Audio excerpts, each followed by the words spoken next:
Imagine a place where hope was currency, and charity was a mask worn to conceal a nightmare. 8 seconds is all it takes to realize that the world you trusted is a lie. In the autumn of 1845, in the rolling farmlands of Lancaster County, Pennsylvania, a discovery would shatter the illusion of safety and reveal a darkness so precise, so methodical, it could only have been engineered by a mind that understood human vulnerability better than most men understand themselves. Families fled famine, oppression, and famine-stricken homelands across the Atlantic, believing America would cradle them. And yet, at a farm that seemed to radiate opportunity, 22 entire families, 89 souls in total, would vanish, leaving no trace beyond the faint scent of rot and deception. Ezekiel Grayson was a man whose reputation gleamed in candlelight and sunlight alike. Broad-shouldered, weathered by decades of labor, he embodied what the community admired: diligence, piety, and generosity. He spoke the languages of the desperate, learned the customs of the newcomers, and presented himself as a savior in a land where strangers were often prey. Church leaders, immigrant aid societies, and neighbors all trusted him. He was an emissary of hope, but hidden beneath the surface was an intelligence as cold and calculating as winter frost. The transformation of Grayson from benefactor to executioner was gradual, almost imperceptible. A harsh winter, financial strain, and the helplessness of those who depended on him became a laboratory in which he learned the patterns of desperation. The vulnerable, the unconnected, the ones who carried every coin they owned in their pockets, they were perfect subjects. Night after night, families arrived, weary, grateful, unguarded, and by morning they were gone, not lost, not relocated, gone, their absence folded into a carefully maintained illusion of trust. Even those closest to him were blind. Workers, neighbors, priests, and doctors all saw the farm as a hub of prosperity and compassion. They could not fathom that the generosity they witnessed was a mechanism of control, a lure designed to ensnare. The very systems meant to protect these families, charities, churches, community networks, became unwitting accomplices. And in that moment, one truth emerges: the greatest evil is not always visible. Sometimes it is dressed in virtue, spoke in kindness, and smiled from behind a doorway. Tonight, as we descend further into this tale, understand that what you are about to hear is dangerous knowledge. Once it reaches your mind,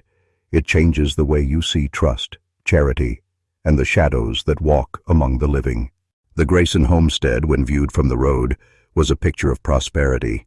Thick stone walls, a steep pitched roof, and fields stretching toward the horizon, dotted with cattle and wheat, the very embodiment of American virtue.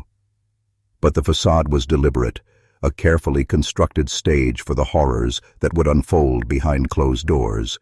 The massive red barn loomed over the property like a silent sentinel, its interior unknown to anyone but Grayson. It was inside this structure and the smaller outbuildings scattered across the farm that the true work of deception took place. Each building, each storage shed, each field had been studied, measured, and manipulated to serve a function far darker than mere agriculture. Grayson understood human psychology with an almost surgical precision. He knew how a weary immigrant family, desperate for rest, would lower their guard when greeted with warmth and food, how the promise of a safe bed could dissolve fear into trust, and how trust could be weaponized.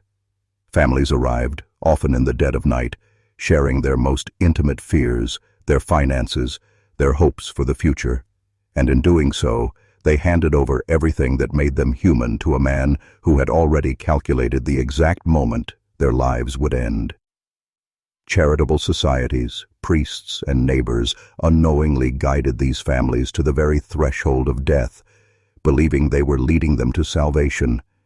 And Grayson's brilliance lay in the invisibility of his crime. The disappearance of a family could always be explained, always rationalized, always hidden behind a veneer of normalcy.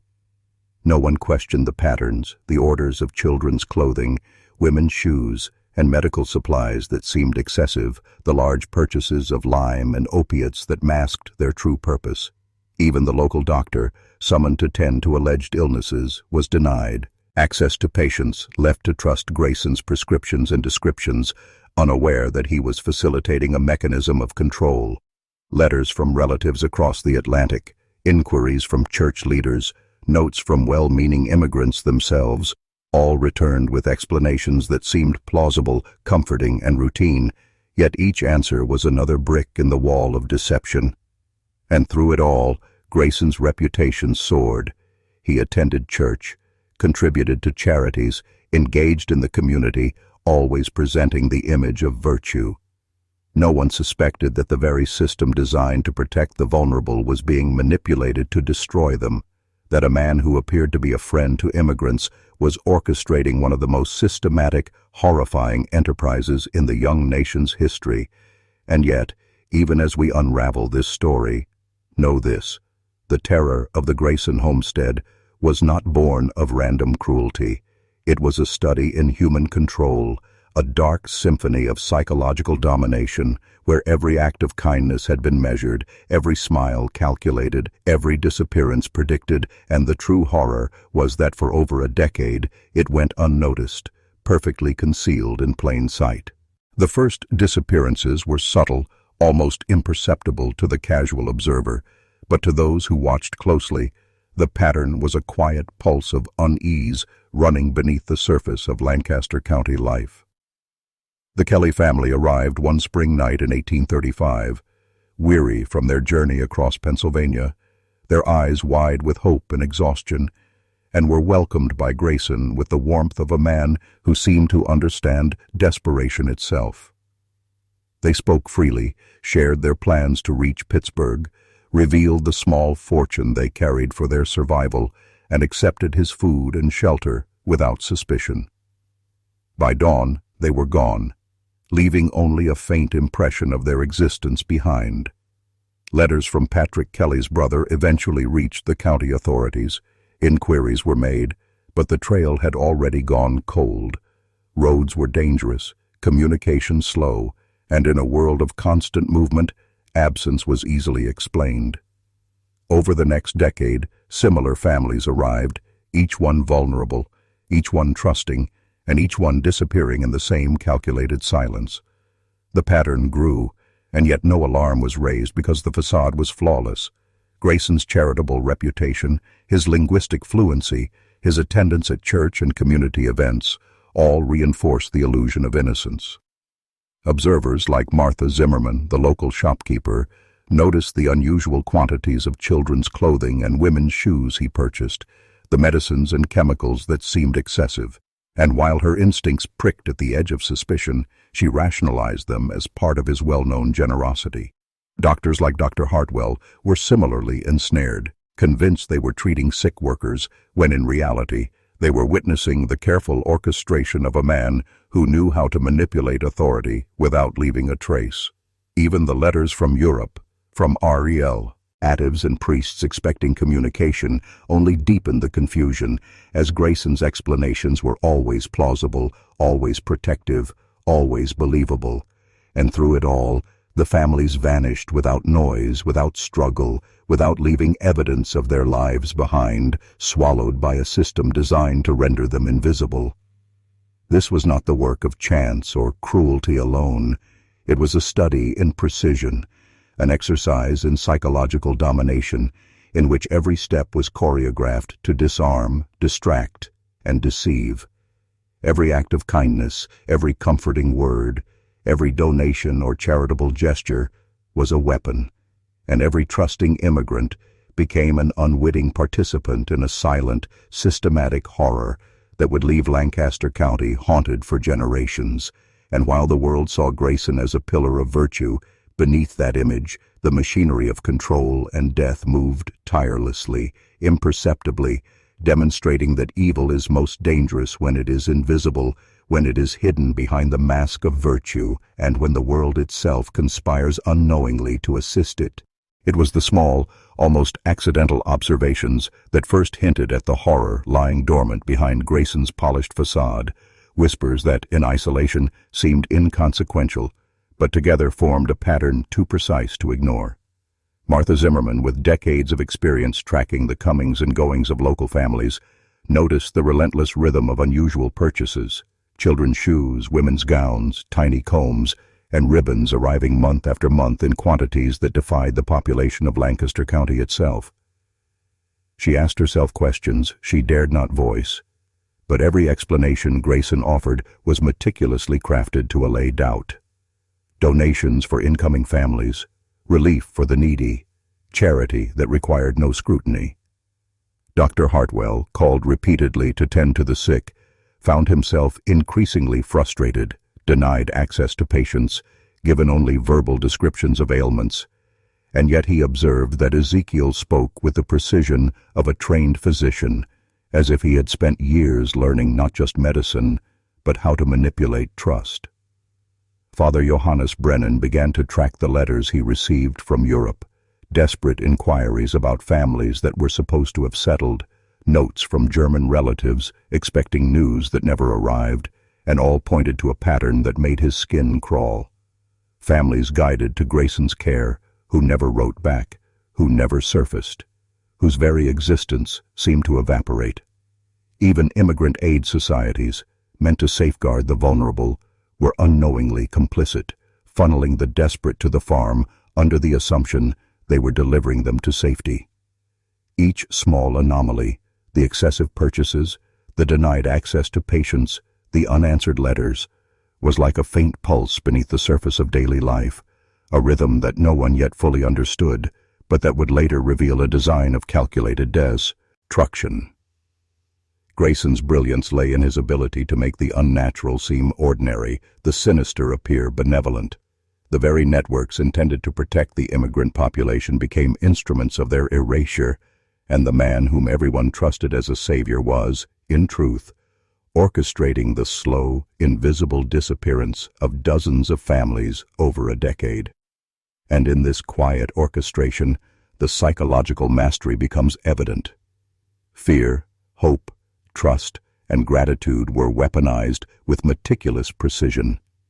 Each family arrived filled with optimism, believing they had found sanctuary, only to be ensnared in a system that ensured no one would question their vanishing, no one would connect the dots, and no one would survive to tell the story. In that darkness, a chilling truth emerges. Evil rarely announces itself. It waits, patient, hidden in plain sight,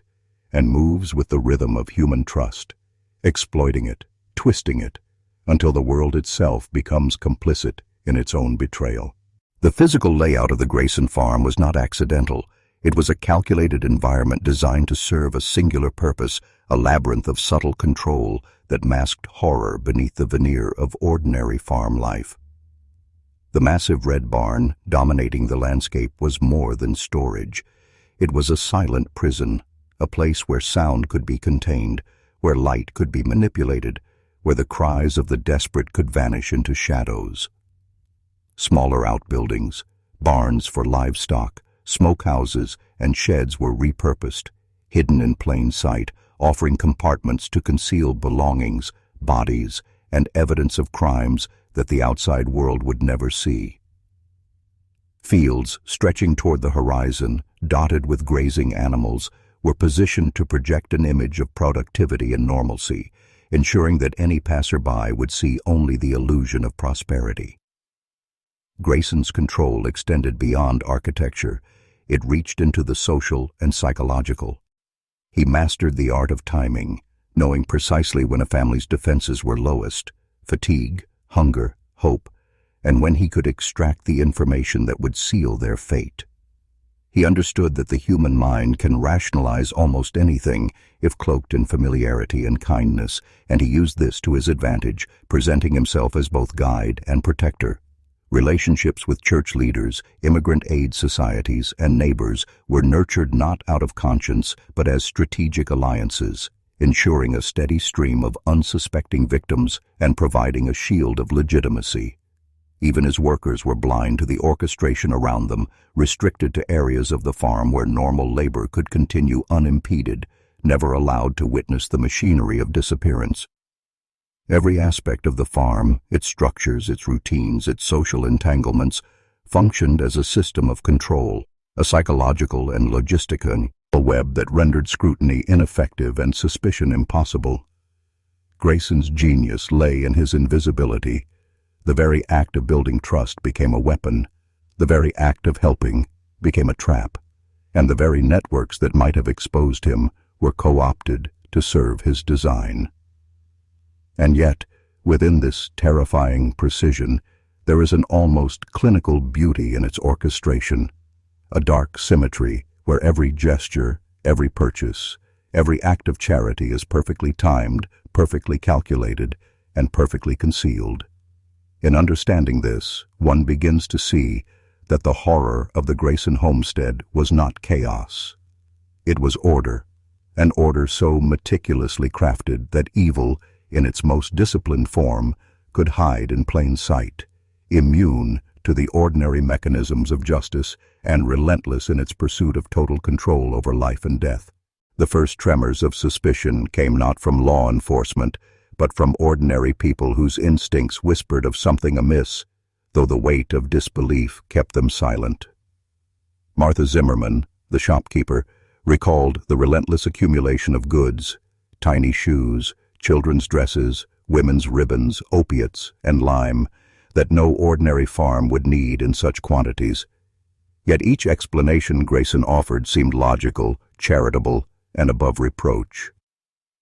Dr. Hartwell, a seasoned physician, began to notice a pattern in the repeated denials of access to his patients, the precise prescriptions, and the unnerving accuracy with which Grayson described ailments he had no professional reason to know. Father Johannes Brennan, observing the letters from Germany and the unanswered pleas for news of families sent to Lancaster, felt an unease that gnawed at him day and night. Families who had promised correspondence vanished without a trace, their absence impossible to reconcile with their devout, methodical nature. Thomas McKenna, once genuinely helped by Grayson, began to notice anomalies too subtle to describe at first, signs that the farm operated under rules no outsider could understand, that some areas were forbidden under vague pretenses, that every interaction seemed designed to reveal information while concealing truth. Each observation in isolation seemed trivial, but together they formed a lattice of unease, a pattern that suggested careful orchestration rather than random misfortune. And yet, the brilliance of Grayson's design was that these suspicions rarely congealed into action. He had constructed a world where disbelief and trust were inseparable, where fear was muted by familiarity, and where even those closest to uncovering the truth found themselves rationalizing anomalies as benign. The farm had become a machine of control, not only over bodies, but over perception itself. It dictated what the community could see, what they were willing to believe, and how they interpreted reality.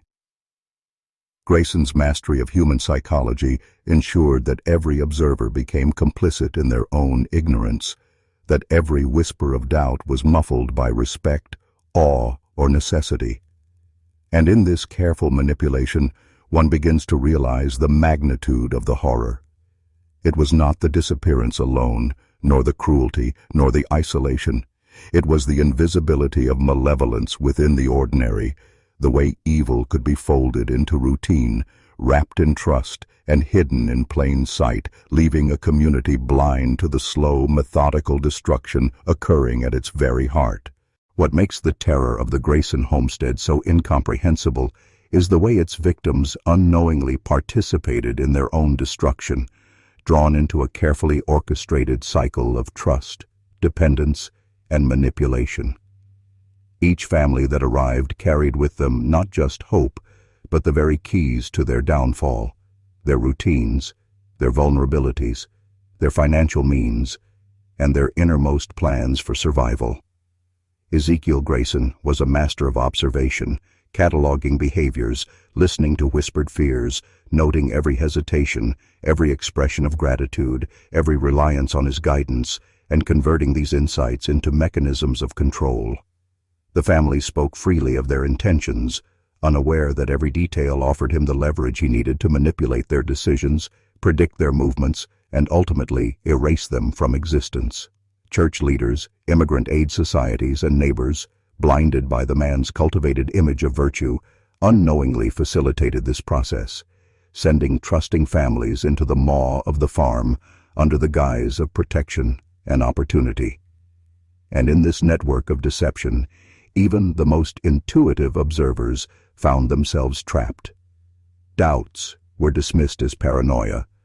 anomalies rationalized as coincidence, and warnings drowned in the flood of normalcy that Grayson meticulously maintained. It was not merely the removal of bodies that defined his cruelty, but the extraction of autonomy, the rewriting of perception, the subtle assertion that even the most careful rational minds could be misled when faced with the illusion of benevolence. In this way, the Grayson homestead functioned as both a physical and psychological labyrinth, where every gesture of kindness became a trap, every offer of aid a calculated lure, and every act of faith a step closer to disappearance. Understanding this reveals a chilling lesson about home and vulnerability, that evil does not always roar. Sometimes it whispers, it smiles, it offers guidance, and it allows its victims to choose the path to their own demise. By the time a family realized the danger, the machinery was already in motion, a system so precise that escape was almost impossible, and the outside world remained oblivious, incapable of connecting the vanishing threads because the threads had been woven into a tapestry of normalcy, of trust, and of unquestionable virtue.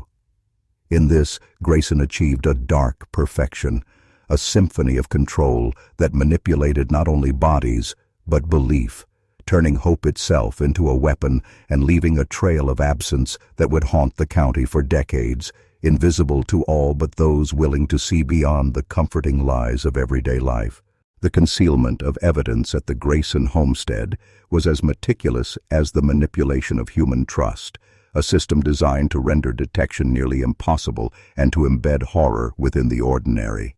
Lime, purchased in staggering quantities, was used to control odors, hasten decomposition, and erase the physical traces of lives extinguished, while every barn, shed, and storage room was repurposed with precision to store belongings, hides, and ultimately, the bodies themselves, invisible beneath the veneer of routine farm activity. Grayson understood that fear alone would not protect him. The appearance of innocence was far more effective, so the property was maintained with such care, so the animals were tended, crops harvested, and structures repaired, that no passerby could suspect that a nightmare thrived within. Every interaction with neighbors, workers, and authorities was calibrated. Casual conversations, friendly gestures, payments made promptly, church attendance, and charitable donations, all carefully timed to reinforce the illusion of normalcy. Even the most probing inquiries were deflected through charm, knowledge of language, or appeals to trust, ensuring that curiosity dissolved before it could gain momentum. What is chilling is the psychological mastery at play. Grayson did not merely hide his crimes, he orchestrated the perceptions of everyone around him, creating a reality in which the unnatural seemed ordinary and the terrifying was camouflaged by virtue. Families themselves, once ensnared, were guided to rooms, barns, or hidden compartments with promises of safety or shelter, unaware that each space had been designed as part of the machinery of erasure, a physical trap reinforced by the social and emotional bonds he cultivated. Even when questions arose, the web of control extended to documents, letters, and testimony, preemptively rationalizing absence, providing plausible explanations for unaccountable disappearances. The system was self-reinforcing. The more Grayson appeared benevolent, the less scrutiny he faced, and the deeper the shadows of his operation could extend without interference. In this, the Grayson homestead becomes not just a site of murder, but a study in invisible dominance, where the architecture of trust, routine, and perception itself becomes a weapon, rendering the ordinary a tool for horror and proving that evil, when combined with intelligence and patience, does not need spectacle to thrive. It needs only invisibility, compliance, and a world willing to believe in the comfort of appearances while reality collapses silently behind the walls. The final days of the families who arrived at the Grayson homestead were marked not by violence in the traditional sense, but by a subtle, relentless erasure of their autonomy and presence, a psychological suffocation masked as care and guidance. Families were welcomed with warmth, offered food, beds, and the reassurance that they were safe in a land that had been harsh and unwelcoming.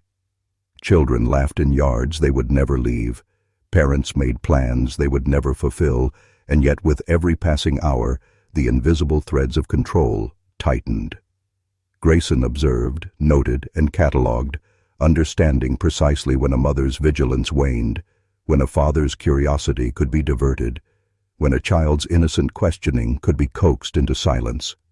He allowed routines to form, then subtly reshaped them, guiding each family to areas of the farm that served his purposes, ensuring their trust became a prison. The small comforts, the cooked meals, the explanations for work, the direction given for chores, were tools of entrapment, each one reinforcing the illusion of safety while the machinery of disappearance hummed quietly in the background. Families, believing themselves protected by his reputation and the watchful eye of his neighbors, provided details about money, property, and contacts, unknowingly delivering the keys to their own obliteration. By the time any suspicion surfaced, the rhythm of daily life had concealed the unfolding horror. Bodies and belongings were hidden, traces of presence erased, and the outside world, unaware and trusting, accepted Grayson's explanations of departures, changes in plans, or sudden migrations. In this silent orchestration, there was no scream, no struggle that could pierce the cultivated image of benevolence, only the slow, methodical disintegration of lives that, to the world, had simply moved on. And it is in this quiet annihilation, where disappearance is framed as routine, that the full magnitude of Grayson's psychological mastery emerges. He weaponized hope, kindness, and trust,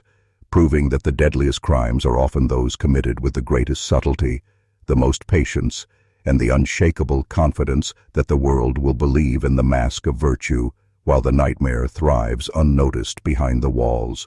The first official investigations into the Grayson homestead began quietly, almost imperceptibly, with scattered reports that at first seemed unrelated, a missing family here, an unexplained absence there. But as details accumulated, a pattern emerged that would chill even the most hardened observers. Lancaster County sheriffs, summoned by anxious relatives and community members, approached the farm with the veneer of routine inquiry, unaware that they were stepping into a carefully controlled environment where every interaction had been anticipated and every question deflected. Grayson greeted them with his practiced warmth, leading them through fields, barns, and buildings with the ease of a man whose entire life had been rehearsed to project innocence. Yet small inconsistencies, the excessive quantities of children's clothing, the unaccountable presence of opiates and lime, the subtle refusals to allow close inspection of living quarters, began to unsettle even the most trusting officers. They noted the meticulous order of the property, the pristine condition of the farmhand's work, and the seemingly endless layers of normalcy that made suspicion feel absurd. Still, a gnawing unease persisted. The farm operated like a clockwork mechanism, precise, predictable, and yet hiding horrors beyond imagination.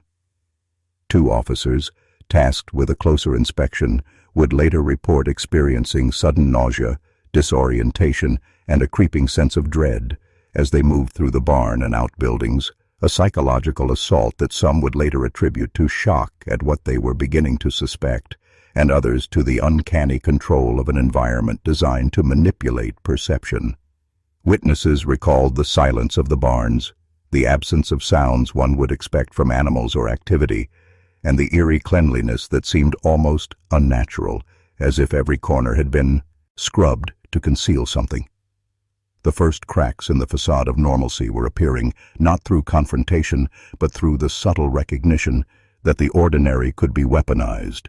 that a trusted man, revered in his community, could orchestrate disappearance and death under the guise of charity. And within these investigations, a darker truth emerged, one that would eventually terrify the county, shatter trust, and reveal that evil need not announce itself with brutality. It could hide in plain sight, thriving under the cover of virtue, patience, and the relentless application of psychological mastery, leaving the unprepared to stumble blindly into the machinery of annihilation. When the first traces of the vanished families were uncovered, the impact was immediate and visceral, ripping through the thin veil of security the community had relied upon and exposing the Grayson homestead as a place where trust had been weaponized with terrifying precision. Investigators, following a hunch, discovered areas of the barn and outbuildings that were carefully concealed, spaces that seemed at first innocuous, but held evidence of lives abruptly ended, personal belongings arranged as if in preparation for continued existence, yet absent the warmth and motion of the people who had possessed them. The stench of lime, initially subtle, clung to walls and floorboards, a chemical reminder of death hidden beneath the appearance of normalcy. As they delved deeper, the magnitude of the horror became undeniable. Skeletal and mummified remains were found in hidden compartments, their position suggesting that fear, confusion, and perhaps even hope had accompanied their final moments. Officers and local witnesses, unprepared for the scale of cruelty, reported an almost paralyzing sense of disbelief and nausea, as though the weight of what had been concealed for over a decade had pressed upon their very consciousness. Grayson, when confronted, remained calm, his outward demeanor of authority unshaken, masking the cold calculation that had allowed him to manipulate every family, every neighbor, every institution into complicity, whether intentional or unwitting. The realization settled slowly, like a creeping fog. This was not the act of a moment of rage, nor of random madness, but a meticulously constructed system designed to exploit human vulnerability, social trust, and institutional blind spots for a decade, harvesting lives with a precision that made even the concept of intervention seem impossible. And as the community grappled with the enormity of what had occurred, a more insidious horror emerged, the understanding that the ordinary, the everyday, the trusted faces of neighbors, charity workers, and leaders could conceal malevolence of unimaginable depth, and that the very structures meant to safeguard humanity could, if manipulated by intelligence and patience, become instruments of total annihilation, leaving behind a trail of absence so complete that only the most careful scrutiny could begin to reconstruct the truth of what had happened within the walls of the Grayson homestead. The revelation of the mummified families sent shockwaves through Lancaster County, a community unprepared to confront the depth of betrayal and horror that had thrived under their noses. And yet, even in the face of evidence, denial and rationalization fought for dominance over fear. Rumors spread like wildfire, some whispering that the disappearances had been accidents, misadventures along the perilous roads of Pennsylvania, while others, more cautious and observant, sensed the cold hand of calculation behind each vanished family. The more gruesome details emerged: the hidden compartments, the deliberate use of lime, the meticulous concealment of belongings. The more the community struggled to reconcile the reality with the man they had revered, trusted, and even admired.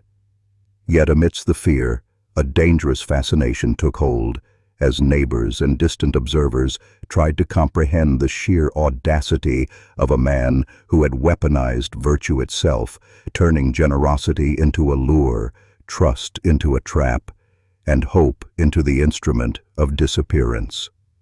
Some families, those fortunate enough not to have fallen victim, began questioning every act of kindness they had encountered, every friendly face in the community, realizing too late that evil can masquerade as normalcy, as virtue, as authority. Letters from abroad, once expected to maintain connections with relatives in Germany and Ireland, returned unanswered, a haunting silence that amplified the weight of loss as entire branches of immigrant families vanished without record or trace. In the town's pubs, markets, and church gatherings, conversations became hushed, eyes darting for signs of the familiar turned sinister, as the ordinary rhythms of life were now overlaid with suspicion and dread. And yet the most terrifying realization was not simply the scale of Grayson's crimes, but the understanding that his manipulation had been, as testimonies from relatives of the missing families emerged, a new layer of terror took hold, a creeping realization that the scope of Grayson's operation may have extended far beyond the known disappearances, and that the threads of his malevolence had woven into the very fabric of the community in ways no one could yet comprehend. Parents spoke of letters unanswered, of children promised safe passage and integration into a new life, only to vanish without trace. Siblings recounted journeys interrupted, plans abandoned, and the gnawing uncertainty that their loved ones might never have truly set foot anywhere beyond the homestead. Each narrative, while unique in detail, converged on the same haunting truth. There had been no random accidents, no misfortune on the road, no chance encounters gone wrong, only the cold, deliberate orchestration of one man who had studied, anticipated, and exploited human trust with devastating precision. The accounts shook the community's very sense of safety, unraveling confidence in neighbors, institutions, and religious figures alike, because everyone had unknowingly participated in the illusion, forwarding families to Grayson's domain under the belief that they were being protected. Letters from abroad, previously a symbol of hope and continuity, now carried an unbearable weight of silence, each unopened envelope a reminder of absence, each unanswered question a testament to the meticulous efficiency of Grayson's erasure. Even those who had survived contact with the farm described an overwhelming sense of subtle coercion, a psychological pressure that made them doubt their own perceptions, question their instincts, and rationalize behaviors that, in hindsight, were deeply unnatural. It became evident that Grayson's genius lay not merely in hiding bodies, but in concealing intent, in manipulating perception, in orchestrating an environment where suspicion itself could be dismissed as paranoia, leaving the world outside powerless to intervene.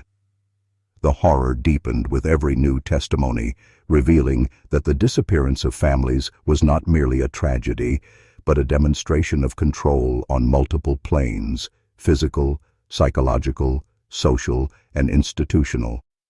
and that anyone who dared to probe too closely risked being caught in the same web of manipulation.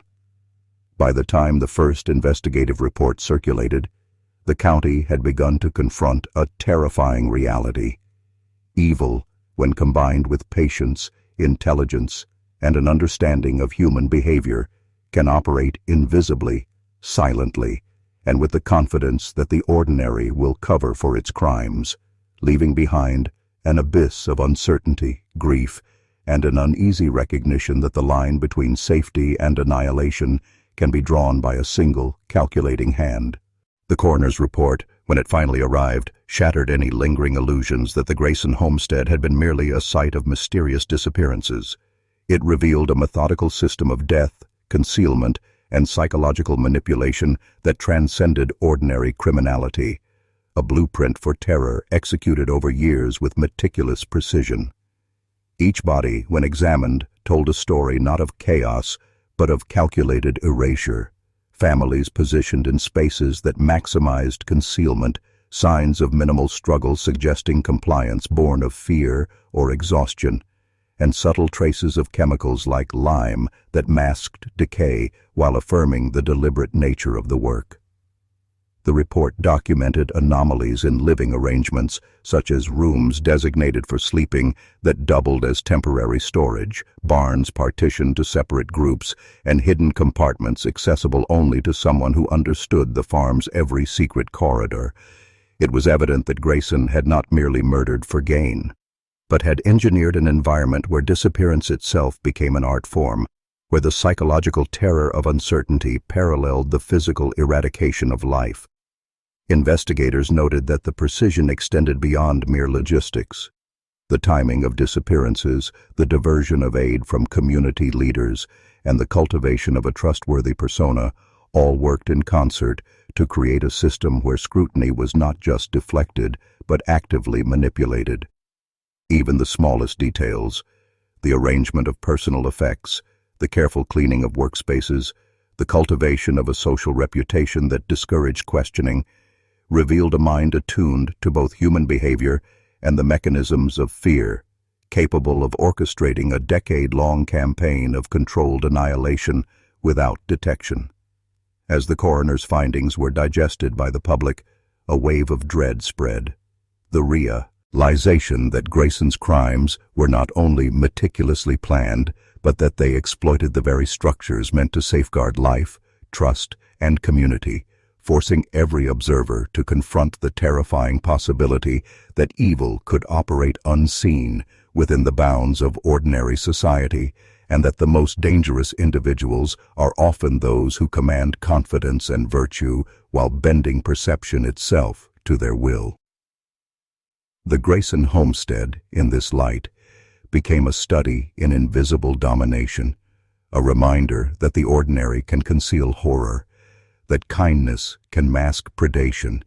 and that the most profound threats are often orchestrated with patience, intelligence, and an understanding of human trust so deep that it becomes a weapon more lethal than any overt act of violence. Attempts at justice in the aftermath of the Grayson revelations quickly ran into a labyrinth of obstacles, not born of incompetence, but of a man who had anticipated every institutional and social response, manipulating legal, social, and psychological systems to maintain an almost unassailable impunity.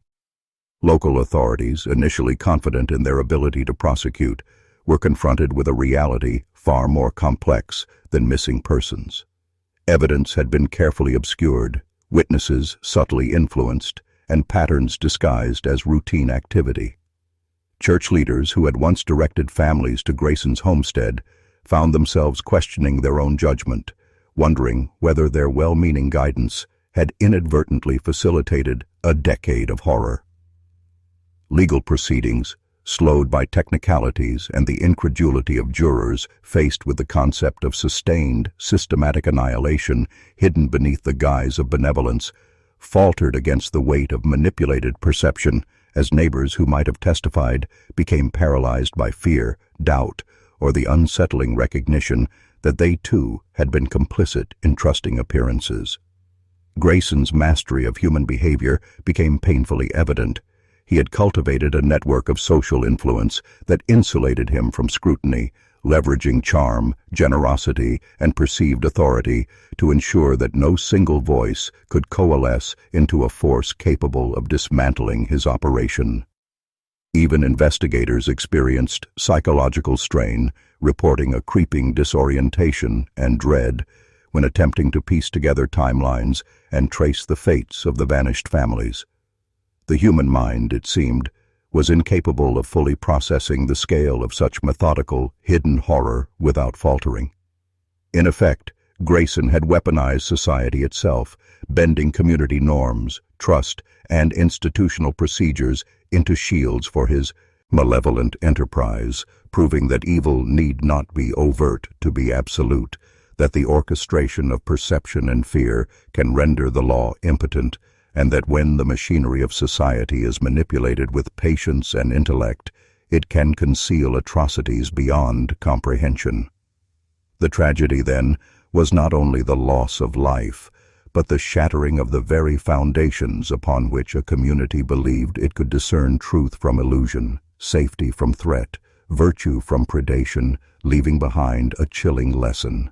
When malevolence is paired with strategy, empathy can be a liability, trust can become a trap, and the ordinary, the familiar, and the seemingly virtuous can conceal horrors that no law, no ritual, and no human foresight can fully anticipate or prevent. Amidst the mounting horror, survivor accounts and fragmented testimonies began to emerge, whispers of families who had glimpsed the darkness before, vanishing entirely, leaving behind traces that hinted at both desperation and an instinctive understanding of the malevolence that awaited them.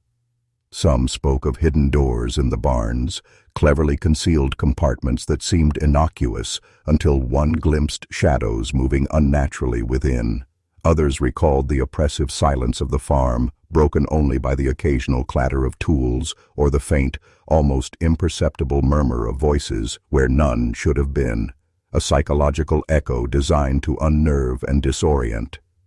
Letters hastily scrawled and buried in the earth, notes left behind in empty rooms, and personal effects subtly rearranged, spoke of an intuitive attempt to mark presence and leave evidence. Yet the homestead had been engineered to erase almost every trace, rendering these acts of resistance both poignant and tragically insufficient. Observers noted that the psychological impact on the few who managed to escape or avoid complete capture was profound. They described an almost hypnotic manipulation of perception,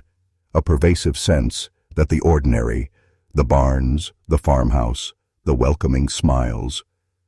was a carefully constructed facade meant to lull the mind into complacency while the machinery of disappearance operated silently and efficiently around them. Even within the most mundane routines, feeding animals, stacking firewood, tending crops, Grayson's control extended, creating a sense that every step was monitored, every action anticipated, and that the very fabric of daily life had been weaponized to conceal atrocity. These accounts, while scattered, reinforced a terrifying principle that evil, when combined with intellect, patience, and an acute understanding of human behavior, does not merely kill or disappear. It conditions, manipulates, and erodes the mind long before the body is taken,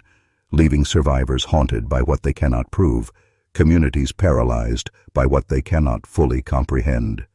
and a history that whispers of crimes too calculated, too systematic, and too deeply embedded in the ordinary rhythms of life to be confronted without shattering the very foundation of belief in safety, trust, and human decency. Buried within the chaos of the Grayson homestead were records that revealed a mind operating with unnerving precision, ledgers and journals meticulously detailing every family, every arrival, and every departure, or rather disappearance,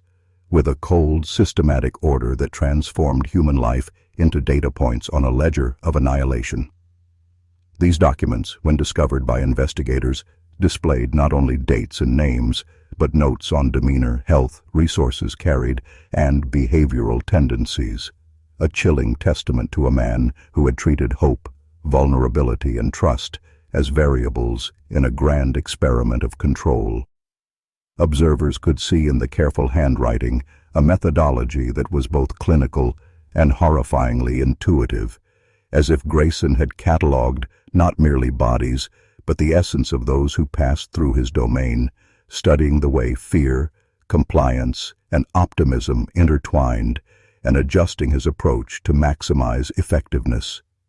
Each entry was a silent witness to a system designed to exploit the weaknesses and aspirations of desperate families, a blueprint for the predictable collapse of trust under engineered circumstances. Investigators noted that the records included coded references to chemicals, supplies, and structural modifications,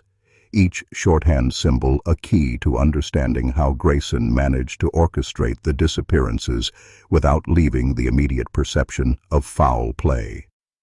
The precision of this documentation suggested a level of premeditation that defied conventional understanding.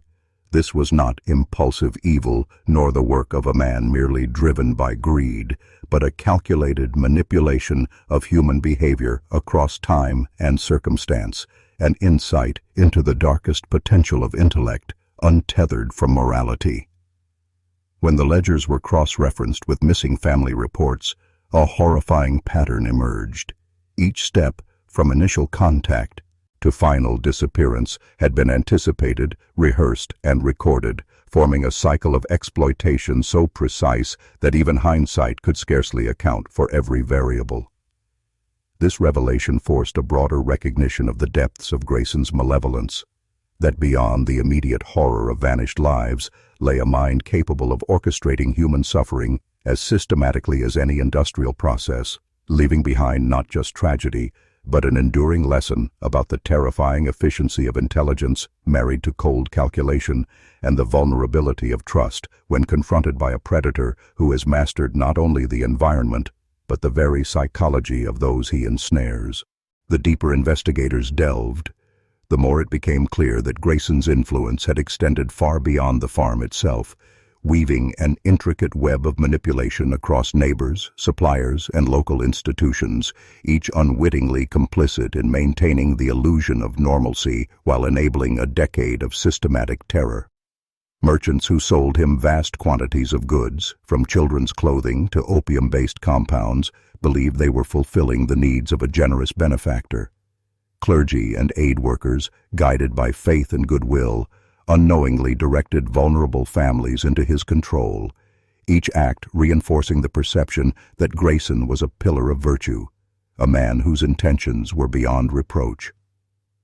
Even law enforcement, operating on incomplete information and constrained by societal assumptions about morality and trust, became part of the facade, their presence legitimizing the farm while concealing the mechanisms of disappearance.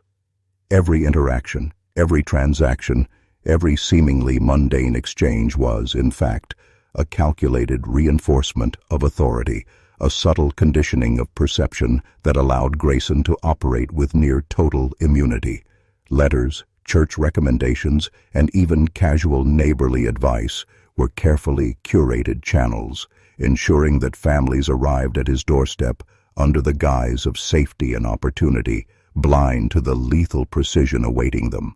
The terrifying elegance of this manipulation lay not only in its thoroughness, but in its invisibility. The ordinary world continued to function exactly as expected, while underneath, a predator exploited human trust, social systems, and institutional blind spots to devastating effect. This network, constructed over years with careful observation and psychological insight, rendered the Grayson homestead almost untouchable, a fortress built from expectation, habit, and faith, where evil thrived in plain sight, shielded by the very structures designed to uphold decency and justice. And as the county came to grips with the enormity of the deception,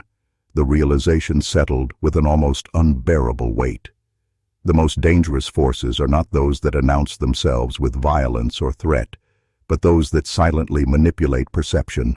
bend societal norms, and weaponize trust, leaving behind not chaos alone, but a meticulously curated reality in which horror can flourish unseen, unquestioned, and unchallenged, until the inevitable confrontation finally exposes the meticulous, patient, and profoundly intelligent machinery of destruction that had been operating for years under the guise of benevolence. Beyond the structural and social manipulations, Grayson's most sinister power lay in his understanding of the human mind, the subtle, almost imperceptible psychological tactics he employed to instill compliance, fear, and silence within the families themselves, ensuring that even resistance was carefully managed and ultimately futile. Those who arrived at the homestead quickly sensed an odd tension beneath the veneer of warmth and hospitality, a quiet control that manifested in the arrangement of spaces, the timing of meals, and the calculated attentiveness of Grayson himself, all designed to encourage trust while subtly eroding agency. Children, naturally more observant than adults, would recall fleeting sensations of unease, the unexplained whispers of authority, the precise way instructions were given to induce compliance without overt threat, while adults found themselves making decisions not entirely their own, guided by a combination of politeness, social conditioning, and an almost hypnotic reassurance that defied logic. Grayson's method was psychological predation at its most refined. He observed, anticipated, and manipulated emotional responses, using kindness as a weapon and concern as a tool, conditioning families to internalize the very structures that would later facilitate their disappearance. This mastery of perception extended to physical spaces as well. The arrangement of furniture, the concealment of exits, and the strategic placement of storage areas created an environment where panic was muted, where the mind rationalized constraints as normal, and where even the instinct to flee could be deflected into compliance. Survivor accounts, later pieced together, described a suffocating sense of inevitability, a creeping awareness that resistance, while theoretically possible, seemed morally, socially, and psychologically constrained, as if the mind itself had been reshaped to participate in its own undoing. Grayson's genius was not merely in the execution of death, but in orchestrating consent, however coerced or manipulated, creating a chilling dance between fear and trust, authority and submission, hope and despair, such that each step toward disappearance was psychologically preordained. And in this revelation lies a lesson that chills even today. The most effective predators do not rely solely on force, but on insight, subtlety, and the patient shaping of perception, proving that control over the mind can be far more devastating, more precise, and more terrifying than control over the body, leaving behind victims who are not only physically erased, but mentally ensnared in a pattern of obedience, doubt, and despair that outlasts the immediate horror, haunting the fabric of memory and the understanding of what true manipulation can accomplish. While Grayson meticulously controlled the families within his homestead, an equally deliberate campaign of manipulation extended outward, shaping the perceptions of the broader community to ensure his untouchable reputation remained intact. A psychological and social architecture designed to prevent scrutiny while normalizing his presence as a man of virtue and service. Local townspeople spoke of his generosity with a reverence that bordered on awe, recounting the times he donated to churches, assisted widows, and offered guidance to struggling farmers, each act carefully timed to reinforce the illusion of benevolence, to deflect suspicion, and to establish social immunity. Community leaders, merchants, and clergy unwittingly became instruments of his design, their admiration and trust serving as shields against investigation, while subtle rumors and reassurances were deployed to discredit or dismiss any hints of impropriety. Letters from well-meaning friends and colleagues, public endorsements, and participation in civic matters were not random acts of kindness, but elements of a sophisticated social camouflage, a layering of credibility so dense that even those most attuned to anomalies found it difficult to reconcile the evidence of disappearance with the man everyone claimed to know. Grayson had mastered the art of narrative control. By cultivating selective visibility, he dictated what the world saw, heard, and believed, leaving investigators, neighbors, and aid organizations dependent on his framing of reality, conditioned to accept explanations that were plausible, yet designed to obscure the lethal truth. Even the smallest gestures, a charitable gift, a word of comfort, a public appearance, served to reinforce the psychological contract between Grayson and his community, a contract that demanded trust, discouraged skepticism, and masked the systemic horrors unfolding just beyond the veneer of normalcy. In this way, evil was not only hidden, but actively propagated through society's own mechanisms of validation, transforming the ordinary and the familiar into instruments of deception, and proving a horrifying truth.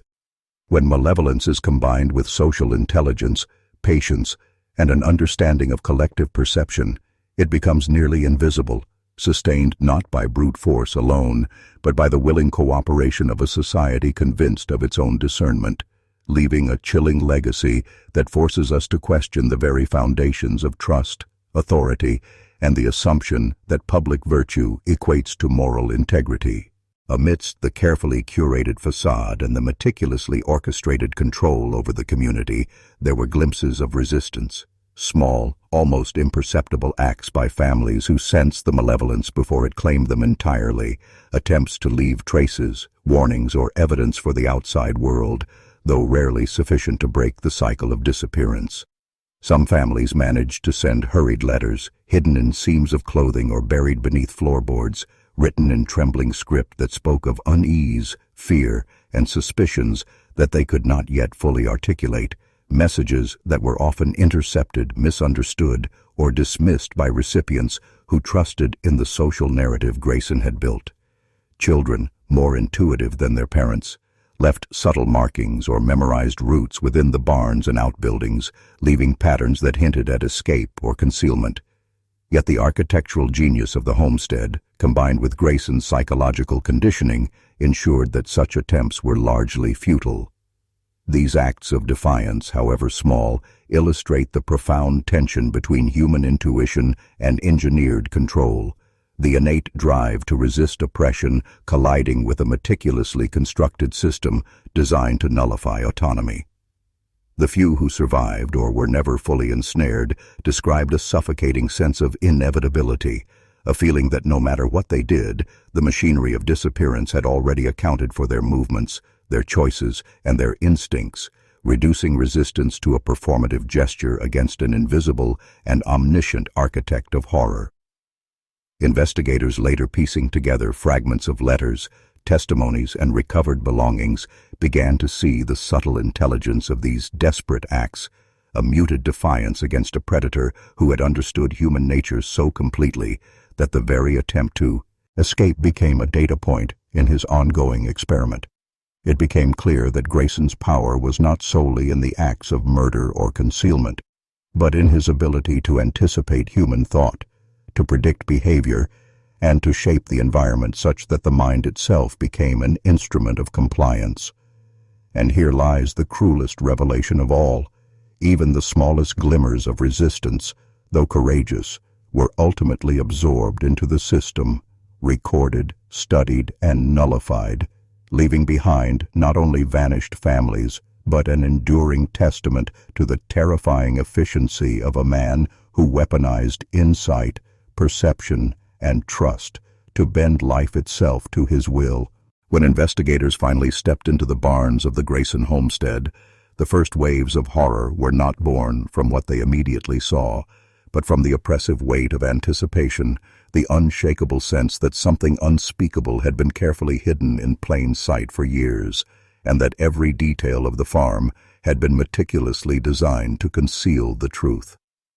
The massive red barn, seemingly ordinary from the outside, revealed a labyrinth of hidden compartments, false walls, and cleverly engineered spaces that defied conventional architectural logic, each corner, beam, and floorboard serving as a calculated vessel for human remains, personal belongings, and traces of life that had been systematically erased. The investigators' first encounters with these spaces elicited a psychological impact far beyond the physical horror, as the realization dawned that entire families had been rendered invisible within the very structure that symbolized sustenance and safety, their lives reduced to a meticulous arrangement of evidence, catalogued and stored like objects in a morbid archive. The air, heavy with the lingering scent of chemicals used to mask decomposition, seemed almost sentient, pressing down on their thoughts, warping perception, and instilling a creeping dread that the evil they had only theorized now had a tangible, oppressive presence. As they progressed, the scale of Grayson's operation became undeniable. The sheer number of hidden spaces, the ingenious concealment, and the pattern of organization suggested planning that spanned decades, a careful orchestration of logistics that could have only been conceived by a mind of chilling precision and detachment. Every discovery forced the investigators to confront not only the deaths themselves, but the sophistication of the psychological and social engineering that had allowed Grayson to operate without detection, the realization that horror had been normalized through layers of deception, trust, and community complicity. And as they moved through the barn, each revelation compounded the sense of inescapable malevolence. The more they uncovered, the more it became apparent that this was not the act of a moment of madness, but the result of a lifetime spent mastering manipulation, control, and the systematic annihilation of human life, leaving behind a blueprint of evil so calculated, so methodical, and so deeply embedded in the ordinary that the line between sanctuary and slaughter had been obliterated, revealing a darkness that had thrived for years under the guise of benevolence, civility, and trust. Among the hidden compartments, investigators found fragments of lives left behind, personal items, worn clothing, children's toys, and hastily scribbled letters, each object a haunting echo of existence, frozen in time and imbued with a terror that spoke louder than any testimony could. These artifacts revealed intimate details of the family's final moments, the silent negotiations of fear, the whispered prayers, and the desperate attempts to maintain dignity in the face of an unfathomable predator. The letters, often written in cramped script on scraps of paper, bore evidence of hope, coded warnings, and fleeting insights into the psychological toll of Grayson's manipulations. As parents tried to rationalize their children's confusion, children recorded fleeting observations, and entire families attempted, however subtly, to resist the invisible web closing around them. Some notes were tucked in seams, under floorboards, or in hollowed spaces in furniture, intended as secret messages to the outside world. Yet the architectural genius of the farm rendered their intended transmission almost impossible, leaving the words as silent witnesses to a slow, inescapable suffocation. As investigators pieced together these remnants, they began to reconstruct the psychological landscape Grayson had engineered. A carefully orchestrated environment where fear was incrementally introduced, trust cultivated only to be exploited, and hope manipulated into compliance, creating a mental cage that trapped the mind as surely as the barn trapped the body. Each item told a story of vulnerability, met with calculated cruelty, of lives compressed into meticulously controlled spaces, and of a predator whose understanding of human behavior allowed him to anticipate despair, obedience, and attempts at resistance before they even fully formed.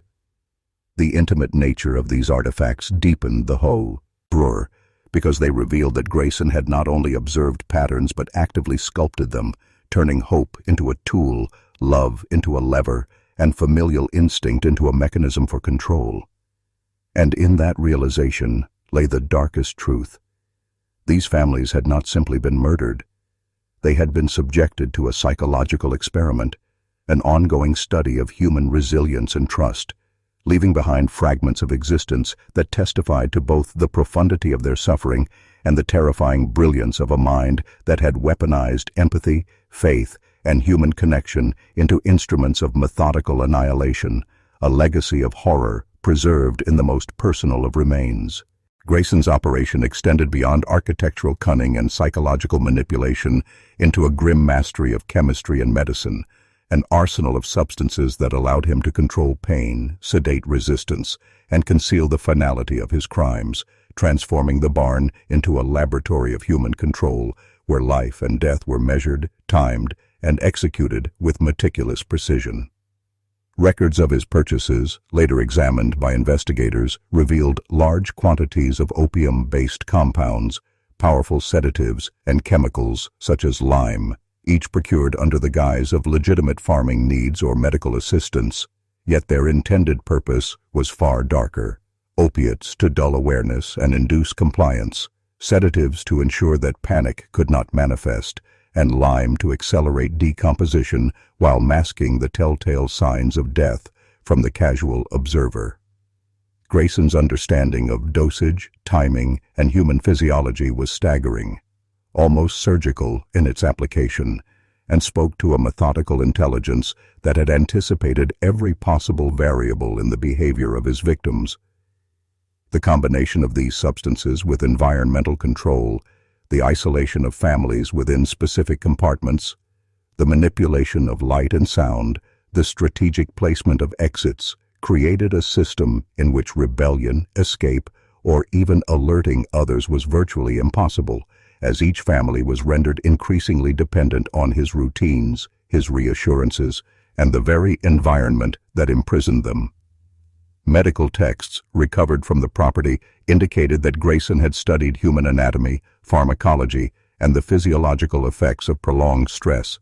using this knowledge to orchestrate suffering that was measured, calculated, and methodically obscured from discovery. The horror lay not just in the killings themselves, but in the clinical precision with which they were conducted, the way human beings were reduced to variables in a controlled experiment, their responses predicted, observed, and adjusted to maximize efficiency and minimize risk of exposure. And as investigators traced the meticulous layers of chemical, physical, and psychological control, a terrifying pattern emerged. Grayson had not acted in desperation or impulse, but as a strategist who weaponized the very tools of life to manipulate, dominate, and ultimately erase existence, leaving behind a chilling testament to the convergence of intellect and malevolence, where knowledge of the body, mind, and community became instruments of systematic annihilation, a dark genius operating under the guise of benevolence that would haunt all who later came to comprehend the full scale of his orchestrated horrors.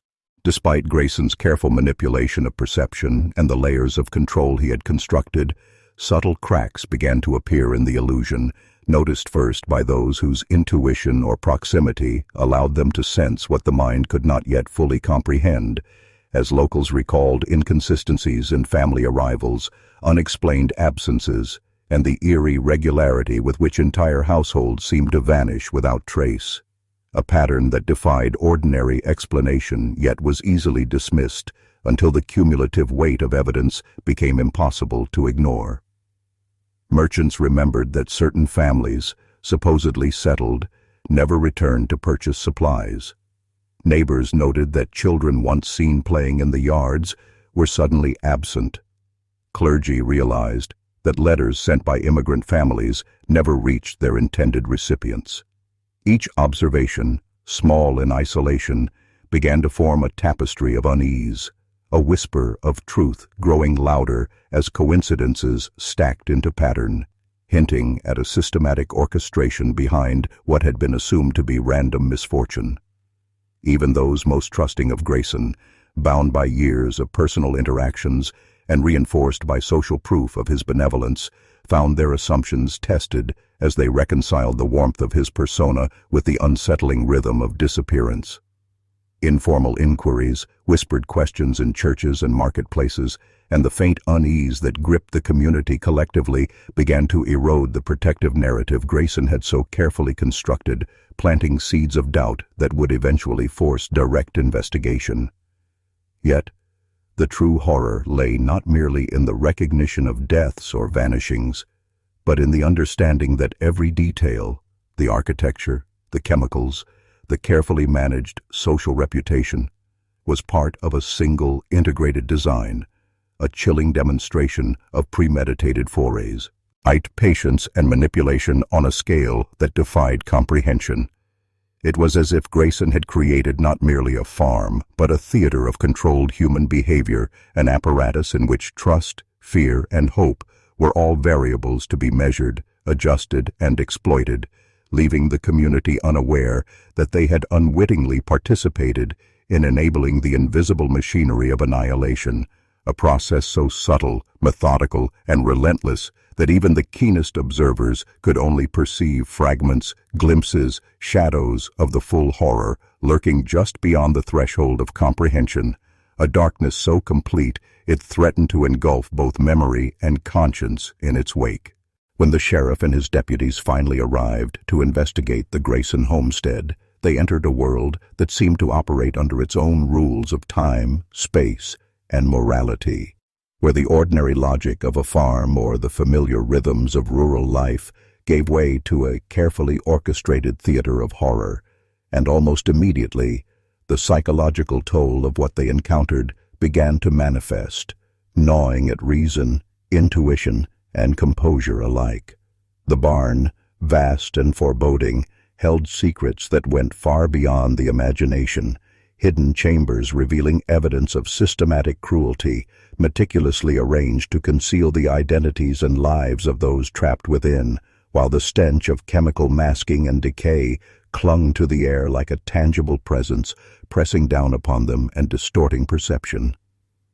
As they navigated the twisted layout, the deputies found themselves questioning not only what they saw, but what they thought they knew about human nature, morality, and the capacity for evil, the very walls seeming to pulse with the memory of suffering and the cold precision of premeditated annihilation.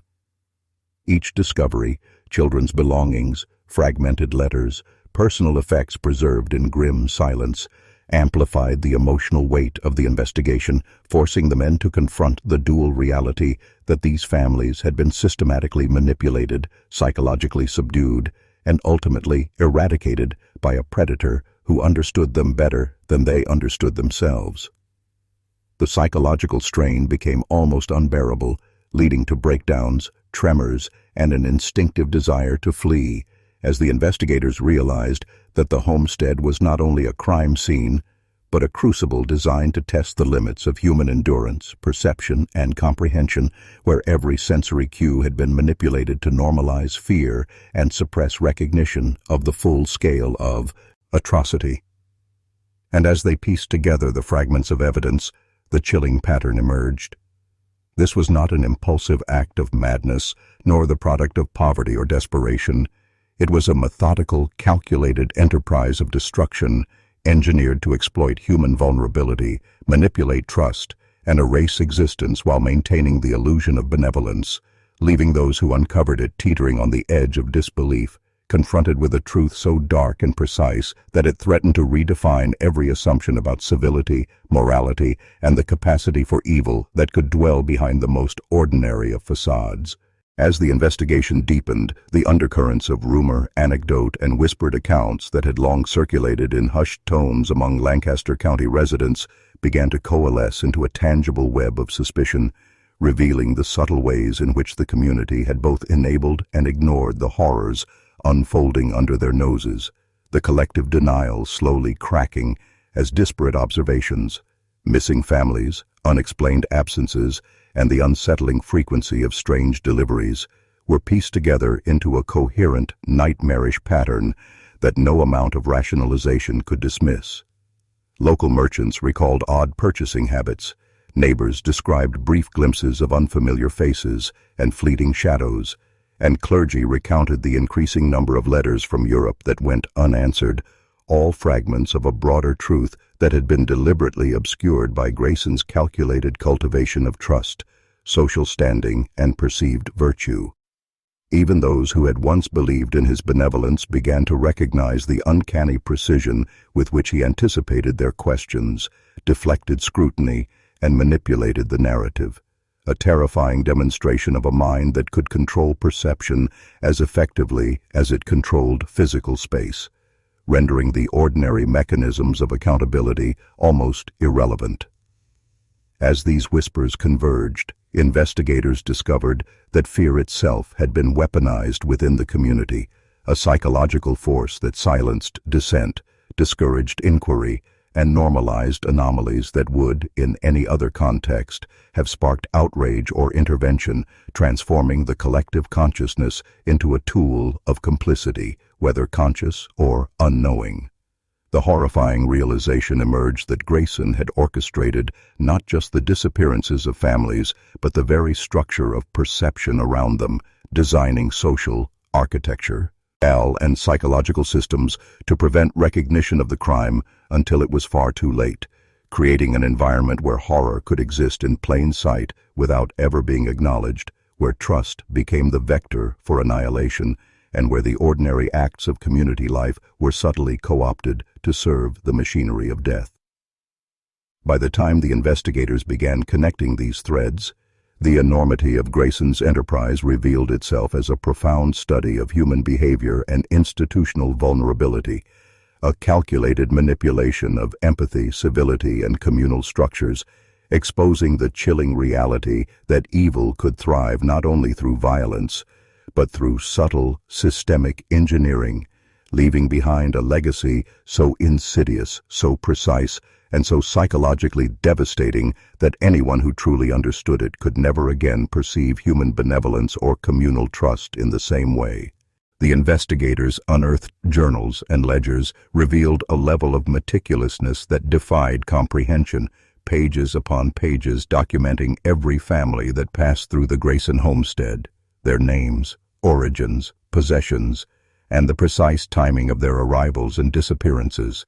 A chilling testament to a mind that treated human life as data points, each entry reflecting a methodical orchestration of fear, compliance, and eventual eradication, as if Grayson were conducting a decades-long experiment in control, observation, and psychological manipulation, recording outcomes with the detached precision of a scientist rather than the empathy of a man. Each ledger contained not only basic details but notes on behavior, familial dynamics, patterns of obedience or resistance, and subtle assessments of vulnerability, revealing how Grayson had mapped the human psyche, anticipating emotional responses, trust thresholds, and instinctual reactions to confinement, coercion, and the presence of chemicals or environmental manipulation. It became evident that the farm's layout, its hidden chambers, and its mechanical and chemical tools were not merely instruments of murder. They were part of a controlled ecosystem designed to test, observe, and ultimately exploit every conceivable facet of human psychology, a comprehensive system in which physical space, social interaction, and emotional states were all variables under the dominion of one calculating mind. The horror was compounded by the realization that the journals chronicled patterns not of random violence, but of deliberate escalation, documenting initial tests of compliance with small, seemingly benign inconveniences, gradually intensifying control, fear, and dependency until the point of eradication became inevitable and predictable, demonstrating a terrifying mastery over both the physical and mental dimensions of his victim's existence. These records left investigators and anyone who would later read them with the inescapable understanding that Grayson's crimes were not moments of madness or desperation, but a carefully constructed architecture of domination, a system that combined empathy, knowledge, and social manipulation into a weapon of total control, leaving the ultimate legacy of horror not only in the lives extinguished, but in the very methodology by which human vulnerability had been studied, catalogued, and ultimately obliterated, a blueprint of evil that challenged the moral and psychological limits of all who dared to comprehend it. Amid the grim revelations, a few survivors emerged, their testimonies fragmented, traumatized, and inconsistent, yet containing the threads necessary to reconstruct the mechanics of Grayson's dominion, the chilling interplay of manipulation, coercion, and terror that had ensnared entire families over the decades, leaving investigators and historians alike grappling with the scale of psychological cruelty that had been inflicted in the guise of benevolence. These survivors spoke of nights when the barn became a labyrinth of shifting walls and hidden doors, where shadows seemed alive and every sound, the creak of a floorboard, the distant whisper of another prisoner, was amplified into paralyzing fear, and of the insidious ways Grayson used kindness and authority as instruments of compliance, offering comfort only to deepen dependency, allowing hope to be a tether that kept captives obedient while the machinery of their eventual destruction continued uninterrupted. They recounted the precise rhythm of control, meals delivered at exact intervals, tasks assigned to create both fatigue and illusion of normalcy, and subtle punishments that conditioned behavior without overt brutality, a relentless psychological conditioning that blurred the line between care and control, coercion and protection, until the victims themselves began to internalize the parameters of their captivity, reinforcing the system that imprisoned them.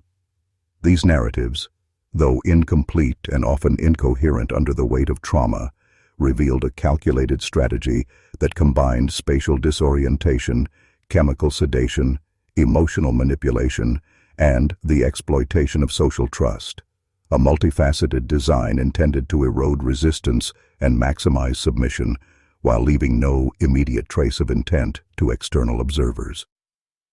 What emerged was a horrifying portrait of Grayson not merely as a murderer, but as an architect of human subjugation, a figure who had engineered an entire microcosm of control, documenting behaviors, testing reactions, and iterating methods across years, turning the lives of entire families into data for a psychological experiment of immense scale. And in listening to these survivor accounts, one could perceive the depth of horror beyond physical suffering, the destruction of identity, The fragmentation of memory, the relentless internalization of fear, and the way each mind, shaped and broken by Grayson's precise manipulations, became a mirror reflecting the genius and the malevolence of a predator who had weaponized human empathy, community trust, and vulnerability into a system of total annihilation that no one outside his carefully constructed world could have ever imagined. When local authorities and religious leaders were finally forced to confront the impossible reality of the Grayson operation, the shock rippled through Lancaster County like a contagion, infecting not only the immediate community, but the wider network of institutions and individuals who had unknowingly enabled, facilitated, or ignored the horrors for years. As the sheer scale of deception, premeditation, and psychological control defied belief, and those charged with safeguarding the vulnerable began to question the very structures of trust and morality upon which they had relied. Clergy wrestled with guilt over the families they had directed toward safety, only to see them vanish. Merchants and neighbors agonized over the anomalies they had dismissed as coincidence, and law enforcement struggled with a creeping sense of impotence in the face of a system so carefully engineered that even their investigative protocols seemed inadequate, leaving them haunted by what had been hidden in plain sight.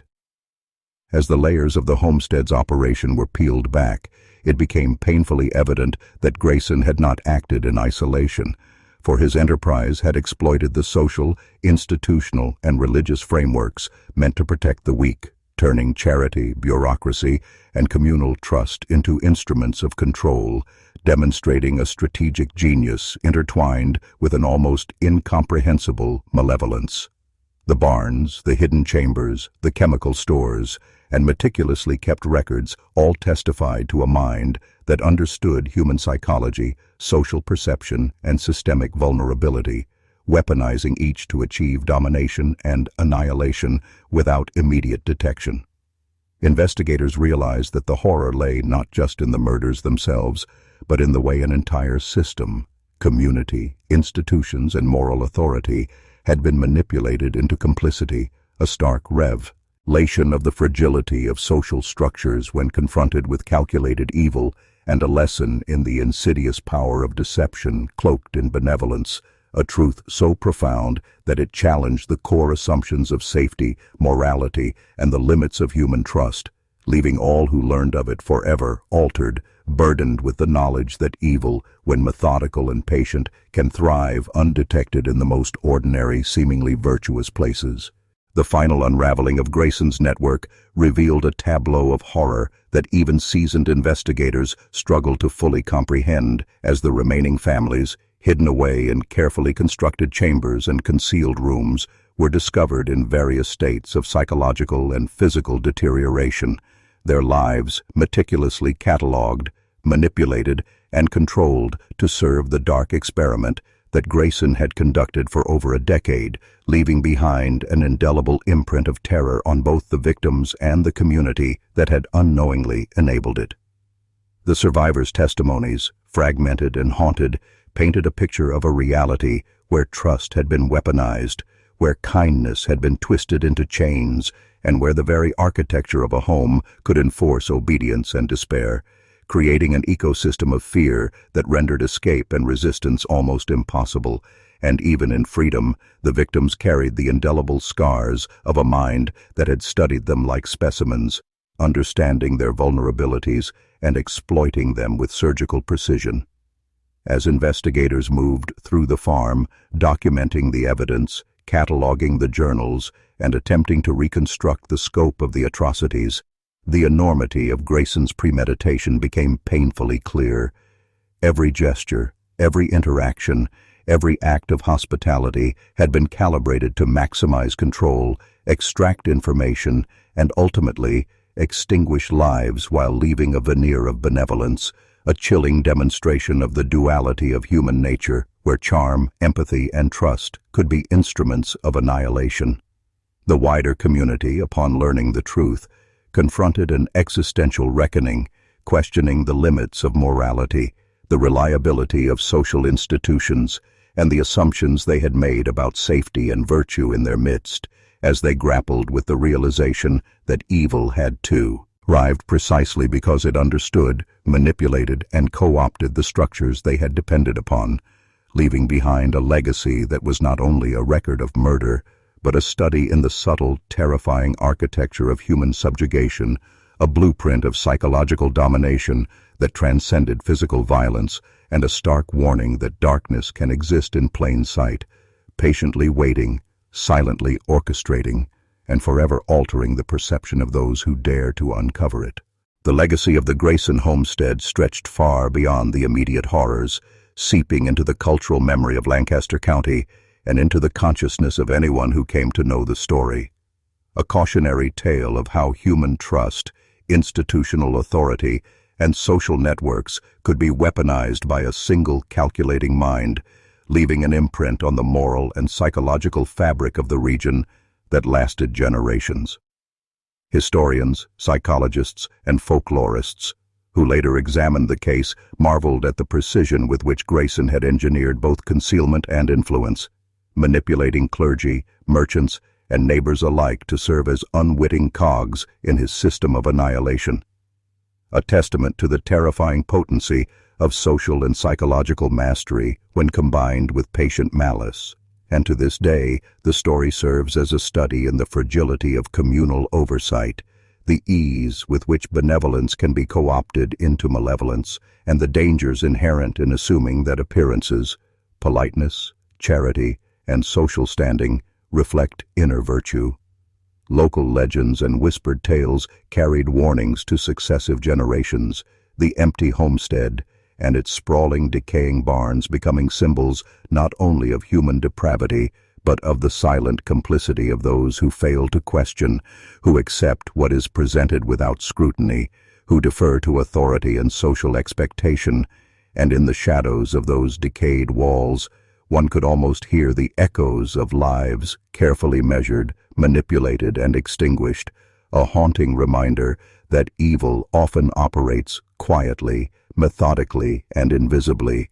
using the very structures of trust and civility to advance its ends, and that the true horror is not always in the act itself, but in the way it exposes the vulnerabilities of human systems, the malleability of perception, and the ease with which the ordinary can be twisted into instruments of control, leaving everyone who studies it forever changed, aware that vigilance, skepticism, and an understanding of human psychology are not just virtues, they are lifelines in a world where darkness patiently waits, calculated and precise. And now, as we reach the end of this descent into the macabre heart of human manipulation, you must confront a truth that is as terrifying as it is undeniable. The Grayson homestead was not merely a site of murder, but a carefully engineered system of domination, a demonstration of how a single mind, armed with knowledge of human behavior, social trust, and institutional blind spots, can orchestrate horror in plain sight, leaving generations to grapple with the echoes of lives erased, families shattered, and communities deceived, a living testament to the fragility of moral structures and the terrifying precision of methodical evil. This story is not distant history. It is a mirror, reflecting the potential for manipulation, exploitation, and the quiet subversion of trust that exists wherever systems, communities, or individuals fail to question appearances, fail to probe beneath the surface, fail to recognize that control often masquerades as kindness, that power often hides behind virtue, and that human vulnerability is a resource to those patient enough to study it. As you sit here, having absorbed these revelations, understand that this knowledge is dangerous, transformative, and that awareness itself is a form of empowerment, a shield against the unseen forces that quietly shape perception, obedience, and belief. And if you are ready to acknowledge the depth of what you have learned, I want you to comment the phrase, "I see the hidden," twice in the comments below, not as ritual, but as a declaration that you have stepped beyond ignorance, that you have glimpsed the mechanisms of control and fear that operate beneath the surface, and that you are choosing to confront them, to internalize their lessons, and to carry the awareness forward into your life, because in recognizing the architecture of manipulation, In studying the strategies of deception and control, you